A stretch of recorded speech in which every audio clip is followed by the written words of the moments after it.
Teams that interest you as we prepare to start the season. Who do you care about? Well, I will curb the Bills for a minute. Obviously, we'll get to the Bills segment. But there are a couple of different teams to watch out for other than the fact that the Kansas City Chiefs had a chance last year, went to the Super Bowl, just didn't have enough against Tom Brady. So see if they can rebound as well. Also, Tom Brady and Tampa Bay. By the time we record this, we'll know exactly who won between them and Dallas. But well, obviously you want to know who the Super Bowl champions will be this upcoming year, coming off of last year. The one team I will watch out for, other than the Buffalo Bills, will probably have to be, I don't know. Kansas City's probably the only one at the top of the list right now. I think it's really They're not necessarily the one that you think is going to win it all, but a team that you're really interested in seeing. I am very interested in seeing what happens in Los Angeles with the Rams, because I, for one, do not understand this Matthew Stafford thing. Like, all of a sudden, Matthew Stafford, after, laboring in Detroit, and don't get me wrong, like, he's a good NFL quarterback. He's the savior for this franchise that couldn't get over the hump with Jared Goff, who, by the way, took you to a Super Bowl.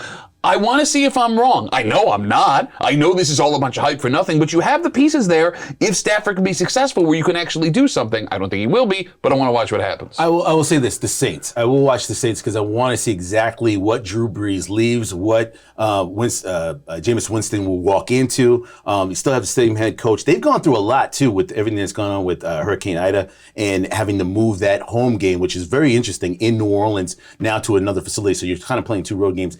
And you're playing against Green Bay, who's got their own sort of internal issues. Absolutely. So we'll wait and see who will win from that sort of storm and quiet storm. So we'll find out what's going on with them. So I would say probably Green Bay and this Saints game will be the one that everybody will watch out for. And mine is surprise.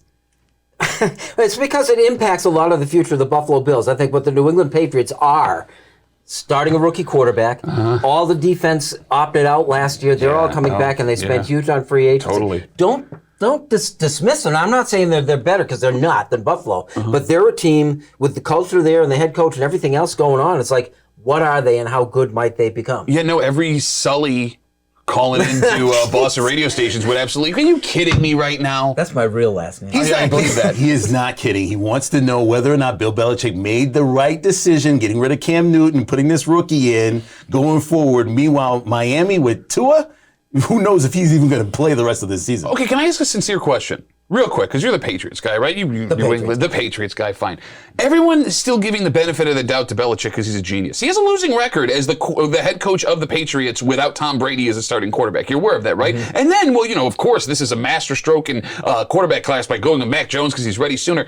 They signed Cam Newton late in the offseason last year. You watched him perform. They signed him again and then released him.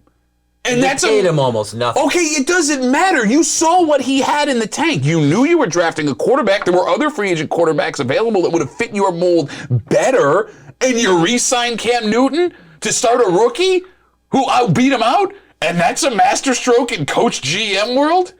In a certain way. I mean, there's a way that. And we were talking about this as far as Dallas goes. Yes. Is the one that doesn't always think that they're right. They can double back and they can do things that other franchises don't have the guts or the nerve to do because of their history. Oh, you know what they can't do, which they absolutely need to do with double back? Get Tom Brady back. Whoops. They won 7 games last year with that roster. I don't think Belichick clearly lost. You got to play the Dolphins and the Jets twice. That's and 4 Buffalo wins. Twice. Okay. 2 automatic losses.